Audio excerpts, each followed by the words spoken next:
Hey guys, welcome to Starting Out Solitary. I'm your Thursday host Michelle, and this week's topic is how we found our path.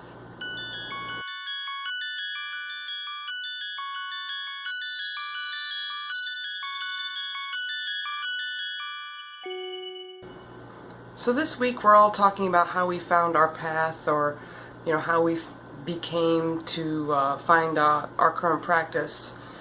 And I started actively practicing in, I think, mid to late 2010. But prior to that, I had, and let me preface this by saying that I didn't grow up in a religious household. My father was atheist, and my mom was like, whatever. So I was pretty much raised as an atheist or in a non-religious house, because we really didn't talk about it one way or another. It was just kind of wasn't an issue.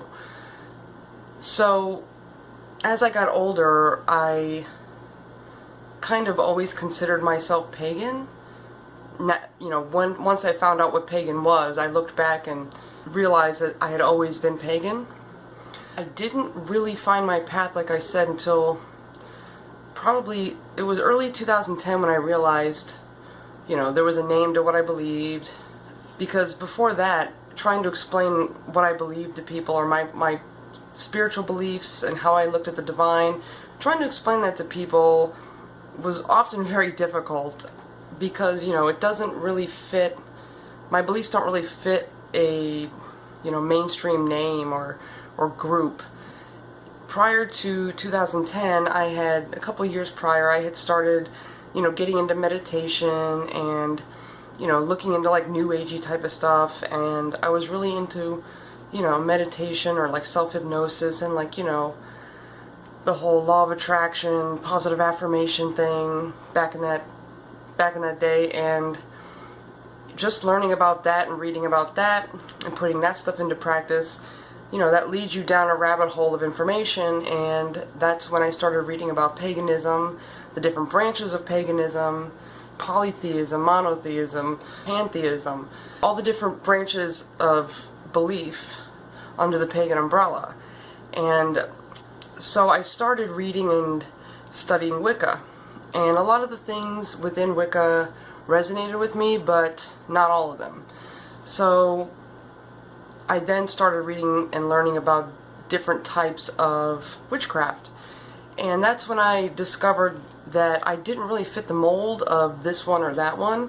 So I kind of created my own practice, and that's when, once I studied enough and learned enough about, a variety of different, branches of paganism and different branches of witchcraft, that's when I finally started putting things into practice, the things that I, believed in, and the things that resonated with me the most.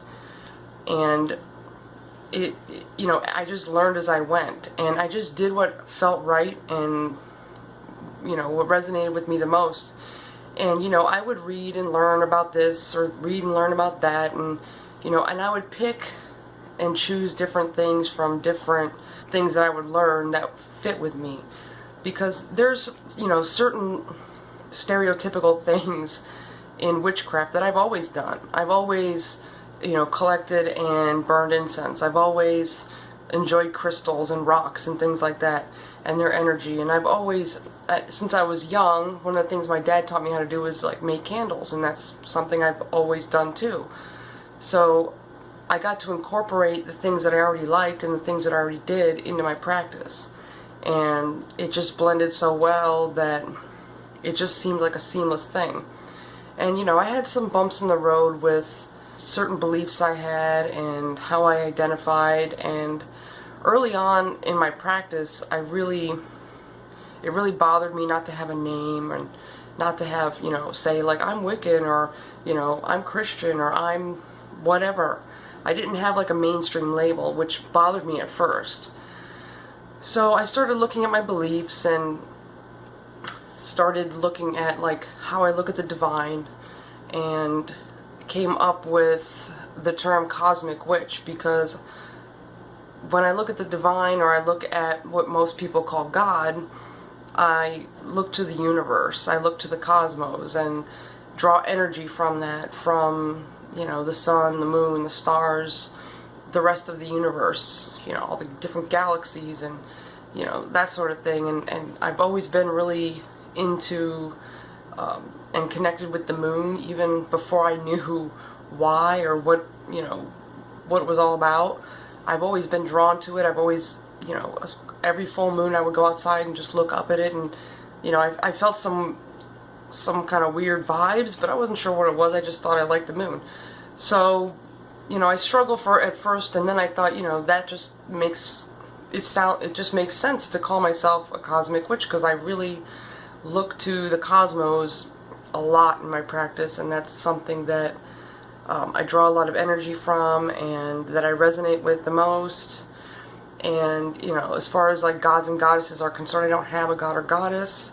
I look at the divine as a whole, as the entire universe, as, you know, in and within everything. So that's kind of how